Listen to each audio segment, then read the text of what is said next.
अच्छी तरह समझ लें कि पाकिस्तान इस्लाम के और कलमे की बुनियाद पर बनाया गया। हमारे यहाँ लोग कहते हैं जी फलाना बंदा मजहब का कार्ड इस्तेमाल कर रहा है। सुन लो, कायदे आज़म मोहम्मद अली जिन्ना ने पाकिस्तान बनाने के लिए मजहब का कार्ड इस्तेमाल किया। अभी आपने नारा लगाया ना, पाकिस्तान का मतलब क्या, तो ये मजहब का कार्ड नहीं, मजहब का कार्ड इस्तेमाल किया तो पाकिस्तान बना। अब तो नहीं मुझे पता, मुझे ज्यादा मौका नहीं मिलता।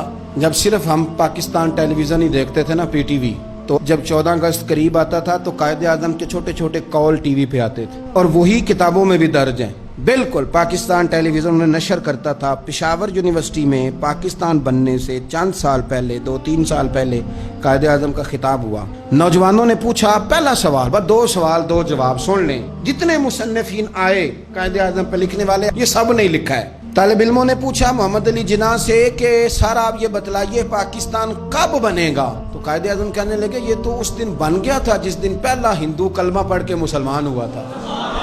तो बना हुआ है, अब तो सिर्फ हमने हदबंदी करनी है। पाकिस्तान तो बना हुआ है, जिस दिन पहले बंदे ने कलमा पढ़ा था बन गया था। उसने फौरन दूसरा सवाल किया, उसने कहा ये बतलाइए दस्तूर, मंशूर, आइन, पॉलिसी, फॉरेन पॉलिसी, खारजा पॉलिसी, दाखिला पॉलिसी, ये कौन सी पाकिस्तान में आप नाफिज करेंगे। तो कायदे आज़म कहने लगे ये आपने अजीब बच्चों वाला सवाल पूछा है, दस्तूर, मंशूर, पॉलिसी, खारजा, दाखिला, इसका क्या मतलब हुआ। कहने लगे हमने कोई पॉलिसी नहीं बनानी, पॉलिसी तो हमें मदीने वाले रसूल ने बना के दे दी है, हमने तो बस वो नाफिज करनी है। लेकिन यहाँ पता नहीं लोग कहाँ सो गए, उनकी जिंदगी ने वफा ने की, वो चले गए।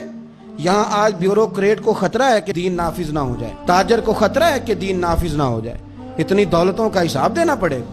यहाँ बहुत सारे वडेरों को, जागीरदारों को खतरा है कि दीन नाफिज ना हो जाए, चलो मुझे क्या लेने दो। बड़ी बड़ी गद्दी वालों को खतरा है कि कहीं दीन ना नाफिज हो जाए, पीरों को खतरा है, मौलवियों को खतरा है, ये नाफिज हो गया तो मेरी पुजारों का भी मुझे हिसाब देना पड़ेगा।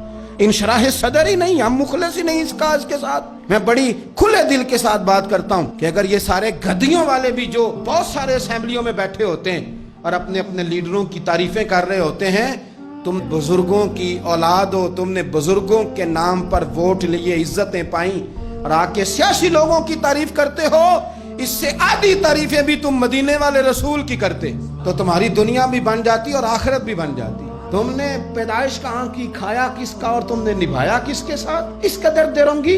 तो पाकिस्तान निज़ाम मुस्तफ़ा सल्लल्लाहु अलैहि वसल्लम के लिए बना है, इसमें दीन नाफिज होगा जब इसके अंदर हुजूर का बनाया हुआ कानून लागू होगा, जब इसके अंदर वो सजाएं जो नबी पाक ने बयान की वो नाफिज होंगी। आप देखें ना, हुजूर ने फरमाया था कि मैं वो निज़ाम लेके आऊँगा कि एक औरत मकाम हिरा, बहुत दूर था मक्के से, फरमाया एक बीबी अकेली मकाम हिरा से चलेगी और वो मक्के आएगी, मदीने आएगी, उसे किसी का डर नहीं होगा, अकेली चलेगी। हम तो अपनी जवान बच्ची अपने मोहल्ले की गली में रात को अकेली नहीं भेज सकते, हालांकि बड़े कैमरे, बड़ी खुफिया एजेंसियां, बड़े इदारे, लेकिन मेरे रसूल पाक बज़ाहिर कोई कैमरा नहीं, कोई खुफिया इदारा नहीं। फरमाया मैं वो निजाम लाऊंगा, मकाम हिरा से औरत अकेली चलेगी और मदीने आएगी, सिवाय अल्लाह के किसी का खतरा नहीं होगा।